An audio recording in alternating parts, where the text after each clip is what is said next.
कि हमारी हरियाणा पुलिस की 5500 मेल कांस्टेबल की भर्ती चल रही है।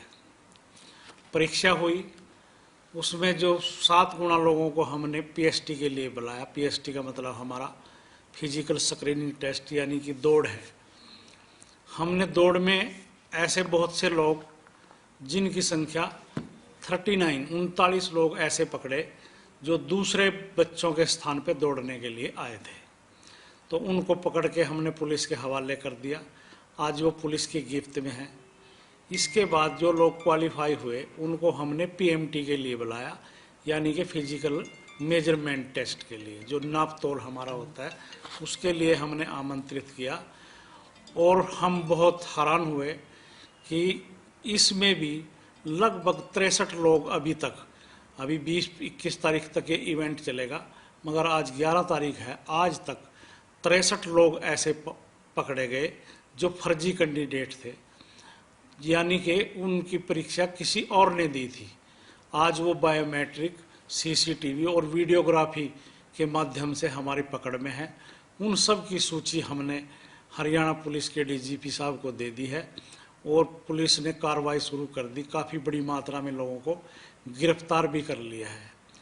तो एक ये हरियाणा में एक बहुत बड़ा माफिया है जो इस तरह का काम करता है। हमने और पूछताछ में, पुलिस की पूछताछ में हमारे सामने बहुत ही हैरत अंगेज जो है वो तथ्य सामने आए। कुछ बच्चे तो ऐसे हैं जिनको ये भी नहीं पता कि हमारी परीक्षा किसने दी थी या दौड़ लगाने के हमारे स्थान पर कौन आया था। वो सिर्फ दलालों के चंगुल में हैं और दलालों ने 10 लाख से 15 लाख रुपए लेकर उनको झांसे में दे रखा है कि हम पूरी प्रक्रिया आपकी पूरी करा के पुलिस में भर्ती कराएंगे। तो ऐसे सभी जो अवांछित लोग थे, असामाजिक तत्व थे, वो आज हमारी गिरफ्त में हैं और अगले 10 दिन में भी हमारी गिरफ्त में आने वाले हैं।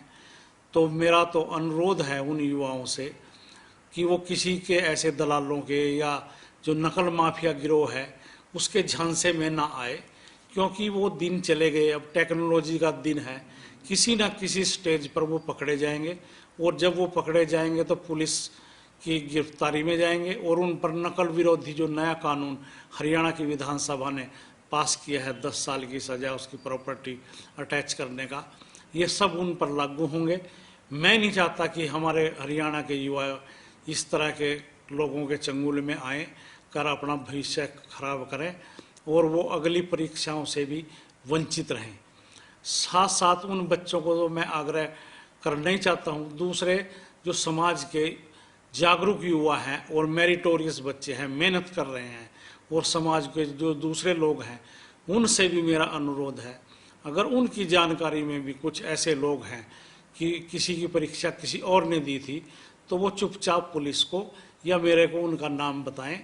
मैं उनकी जो है कोई आइडेंटिटी लीक नहीं करूंगा और अपने तरह से कार्रवाई करेंगे। हम हमारे आयोग का पूरी तरह से ये प्रयास है कि ऐसे गलत मानसिकता के लोग पुलिस में जो अभी से गलत तरीके अपनाकर भर्ती होना चाहते हैं, अगर वो पुलिस में भर्ती हो गए तो उनका अंदाज़ा लगाया जा सकता है कि वो कैसे काम करेंगे। तो ऐसी मानसिकता के एक भी व्यक्ति को मैं अपने तरीके से सिलेक्शन जोन में नहीं जाने देना चाहूँगा, चाहे इसके लिए मैंने कानूनी लड़ाई लड़नी पड़े, हाई कोर्ट में जाना पड़े।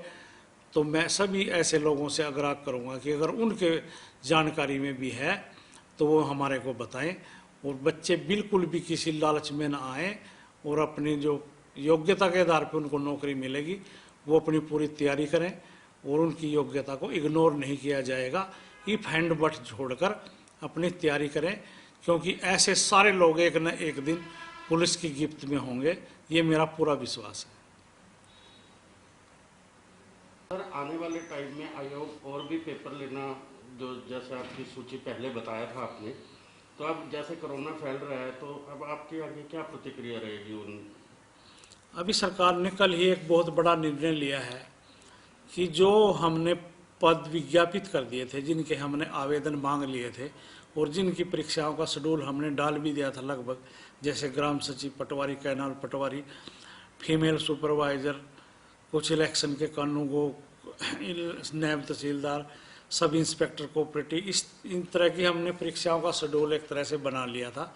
तो सरकार ने अभी फैसला लिया है कि ये सारी परीक्षाएं अभी रद्द कर दी गई हैं और इन पदों को हमने विभागों को वापस कर दिया है।